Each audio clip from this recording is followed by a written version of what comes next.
Hey guys, today we're going to talk about sampling methods.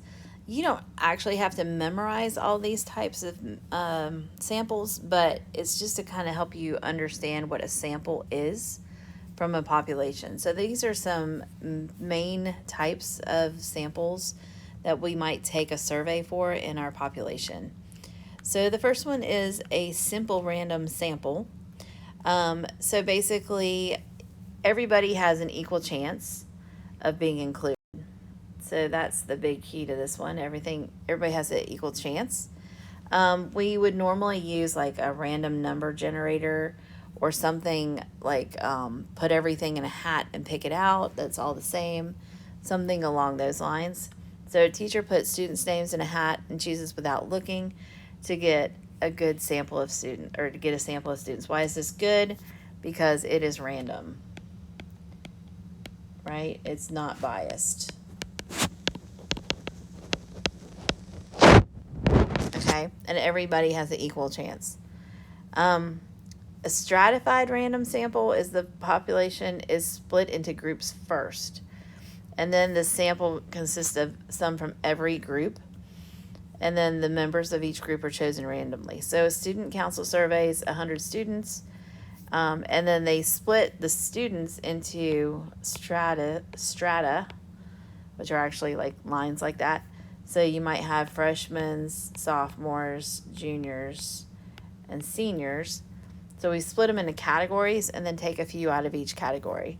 So it's still random, and you get a representative from each group.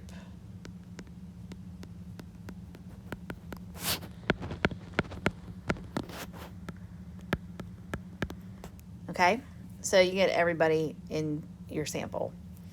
A cluster random sample is when the population is split into groups and the overall sample consists of every member from some of the groups. All right, so an airline company wants to survey its customers one day, so they randomly select 5 flights and survey every passenger on those flights. Okay, so this is good because it's more convenient. And assuming that your sample is random, then you're good. This is not always the best place to do it. So, for example, if we had our survey of 100 students, or if we had our survey of all the students in the school, and we just took the freshmen, right? That would not be a good, it's a cluster sample, but it's not random, okay? Because the freshmen don't represent all of the rest of the school necessarily. All right. So you can have a cluster sample, but it not be a random cluster sample. Okay. The reason it works on the airline is because it's completely random and there's random people on it. All right. And then the systematic random sample, members of the population are put in some order. A starting point is selected and every member is selected to be in the sample. So a principal takes an alphabetical list of student names and picks a random starting point. Every student is selected to take a survey. All right, so that's saying like all M's would be surveyed, right? So you basically, it's random, so it's still good, right? And it's convenient to some extent, depending on where your group is. All right, and then the researcher chooses a sample that's readily available in some non-random way. So researcher polls people as they walk by the street. Depending on what they're asking, it could be okay, but it could be bad because, for example, if you're asking about cars and you're only asking people that walk, that wouldn't be great. So this is... if you were taking a survey of neighborhoods,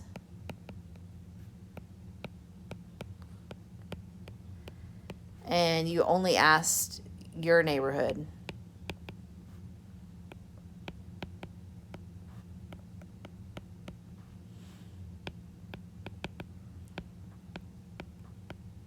okay, that wouldn't necessarily be a great survey either, because your neighbors are probably going to be in similar circumstances to you. Or if you only ask people in the rich neighborhood, or you know, you only asked homeless people or whatever, it's not necessarily good because you're not getting a random sample. So this is not random. It's probably biased.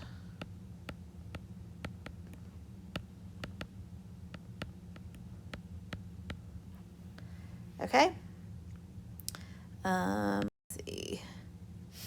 So here's some examples. I want you guys to try these and then ask for the answer key.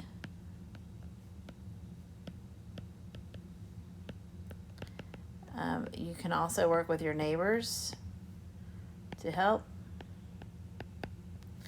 and then get the answer key to check it out. Oop.